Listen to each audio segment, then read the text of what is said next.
Hello everyone, welcome to another episode of Jay's Beer Review.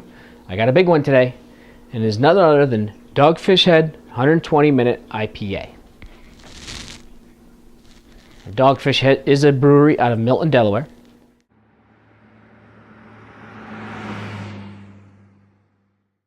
And I believe the alcohol percentage on this is 12%. Now it's not listed on the bottle, and as the beer ages, I believe that ABV actually grows.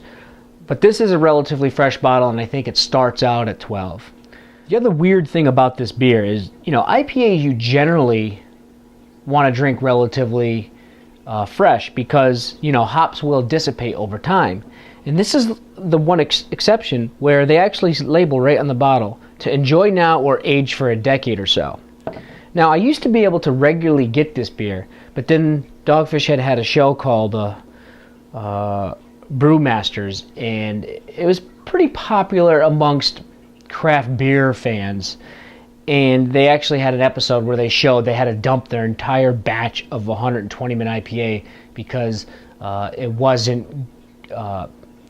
properly developing in the fermenting tanks. And it ended up being like $1 million loss for them, and they had to start over, and it took a while. And when that was happening, because the show was popular and because they had to dump a whole batch, whatever was left on the shelves was just flying off, and it was going to take them a while before they can get more.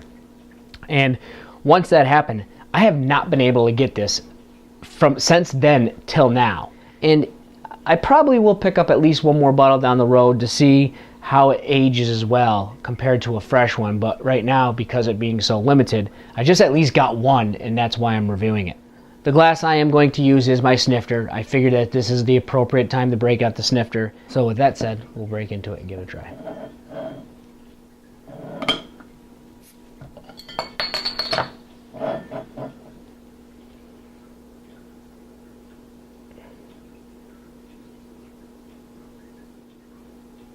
All right. For starters, we do have a relatively hazy looking beer. There's not like a lava lamp effect or anything like that, but it still has some haze presence to it. The carbonation is low, and we have less than a one finger head, which I did expect because these big beers like this tend to have small heads. The aroma, ooh, whoa. It was bitter in the nose. Like it caught me so off guard. I can actually almost feel like I could taste the hops in the aroma. Let's try that again. Okay. Now that I'm adjusted. It smells really boozy, but it also smells really hoppy as well. It doesn't smell like any of the other IPAs that Dogfish Head makes. The best way to describe it is like a really boozed up IPA. Let's taste it. Cheers.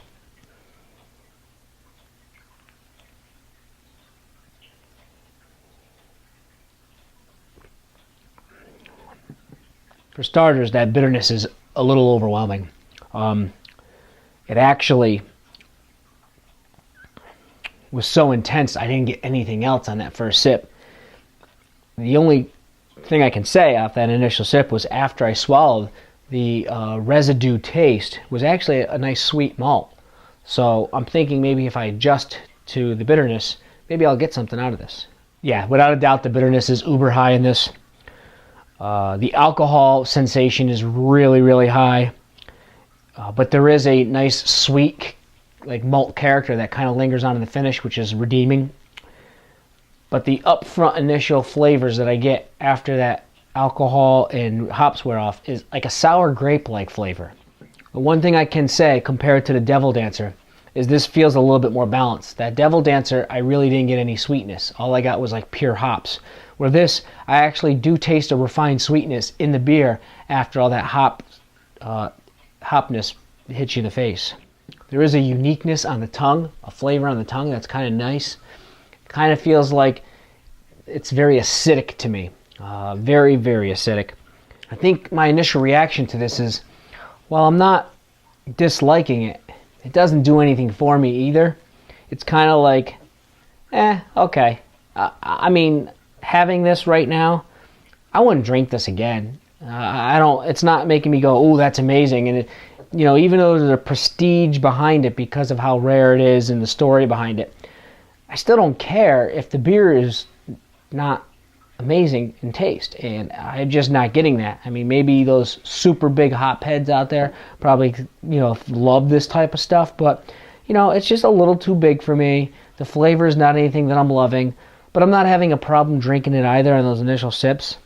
I guess that's what we're going to find out as we drink more of it, which is exactly what I'm going to do, so I'll get back to you in a little while. Alright, well, I'm back, and as you can see, I have just a little bit of beer here left. And real quickly, I want to point out that, because I don't think I mentioned this, that the color of this beer is like your typical, like, orange color. And I failed to mention that, so I just want to make sure I add that now. What did I think of this beer? Well, it was interesting. At first, I was impartial to it. I didn't hate it, but I didn't love it. Then as it warmed up, I warmed up to the beer a little bit. There was a heavy, like, malt character that really was nice, a nice full grain malt flavor, and that was kind of nice.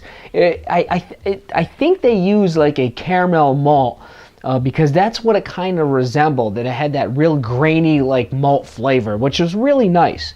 The problem with it was the alcohol burn was just a little bit too much, and the hops were, yeah, they were large and they weren't uncontrollable, but it just wasn't a great enjoyment like the Heady Topper was. So, you know, I can get why people like this beer, but for me, I mean, like, I can name at least 100 beers in the world that I like better than this, and I can even name at least 10, maybe 12 IPAs I like better than this.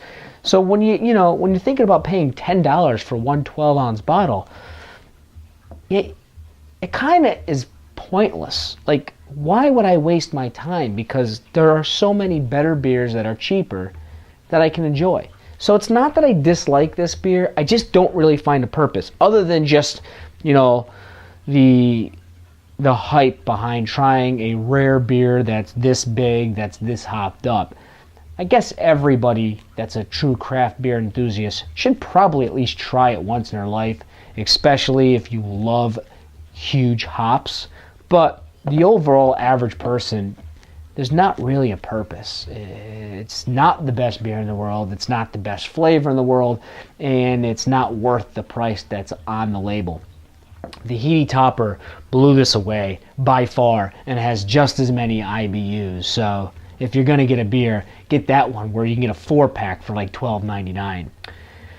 I will say I did like it better than the Devil Dancer, though. I thought there was a lot more flavor in this one than there was that. That I felt was just very, very hoppy. This had that nice malty caramel grain to it that was nice, and it wasn't just overly sweet either. With that said, I am going to go ahead and do a final chug and then give you my final thoughts and grade.